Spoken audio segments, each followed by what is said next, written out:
तो तैयार है बिहार, किसकी सरकार, ये समझना बेहद जरूरी है। और बिहार चुनाव में पहले चरण के मतदान को लेकर कल नामांकन का आखिरी दिन है। कुछ सीटों पर मनमुटाव के बीच जेडीयू और बीजेपी ने अपने अपने हिस्से के सभी उम्मीदवारों के नाम का ऐलान कर दिया है। लेकिन महागठबंधन में सीटों के बंटवारे को लेकर अभी भी महाभारत जारी है। महागठबंधन में उम्मीदवारों के नामों के ऐलान में देरी लगातार हो रही है। बिहार के सियासी घमासान जो है वो लगातार बढ़ता जा रहा है।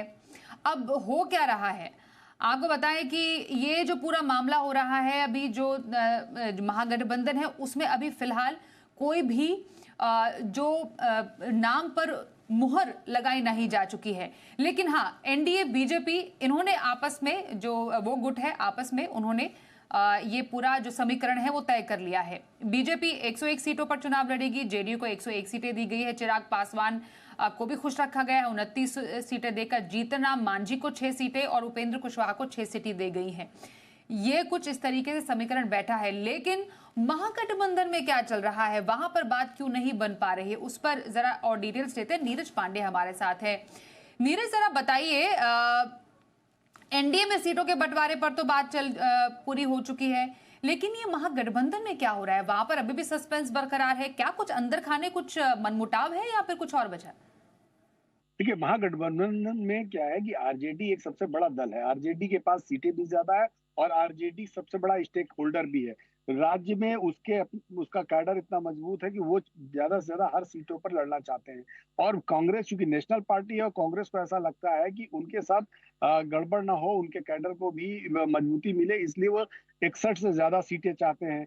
जबकि लेफ्ट की जो पार्टी है, लेफ्ट का भी चूंकि जनाधार बढ़ा है, तो लेफ्ट ने अपने लिए अलग एक ज्यादा सीटों की डिमांड कर दी और यही कारण है कि सामंजस्य बैठ नहीं पा रहा है। आरजेडी ने बहुत सारी ऐसी सीटें हैं जिन सीटों को कांग्रेस चाहता है उनमें पहले से ही सिंबल जारी कर दिए हैं, और या कहें कि अपने कार्यकर्ताओं को, अपने कैंडिडेट्स को सिंबल दे दिया है। अब वो सिंबल वापस लेना उनके लिए मुश्किल का सबब हो रहा है। कांग्रेस उन सीटों पर क्लेम कर रही है। तो दरअसल झगड़ा इस बात का है कि कई ऐसी सीटें हैं जिन पर कांग्रेस का भी दावा है और आरजेडी का भी दावा है।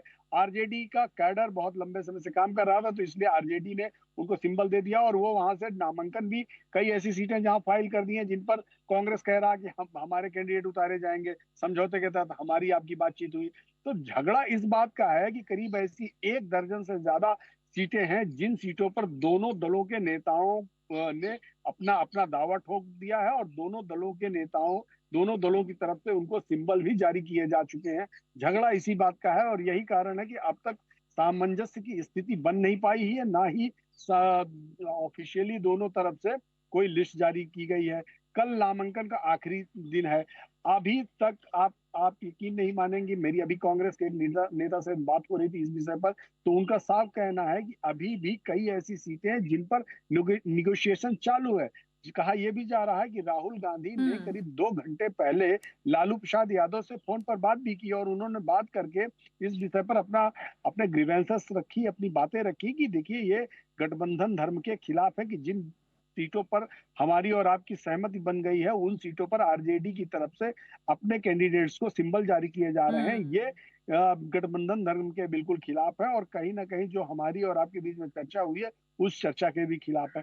तो अभी ये जो झगड़ा है ये थोड़ा सा और लंबा खींचने वाला है, क्योंकि ये पहले फेज का इलेक्शन जो 6 नवंबर को होना है उसी की सीट अभी कंफर्म नहीं हो पाई है। तो अगले फेज की कहां तक बात की जाए। जी, तो बहुत ही घोर धर्म संकट में फंसा हुआ है भी महागठबंधन की, किसको सीट दी जाए, किसको खुश किया जाए और कौन नाराज होगा और उसके बाद क्या होगा ये तो देखना दिलचस्प होगा। लेकिन फिलहाल नीरज, इस पूरी जानकारी के लिए आपका धन्यवाद। हम करते हैं, नजर बनाए रखिएगा।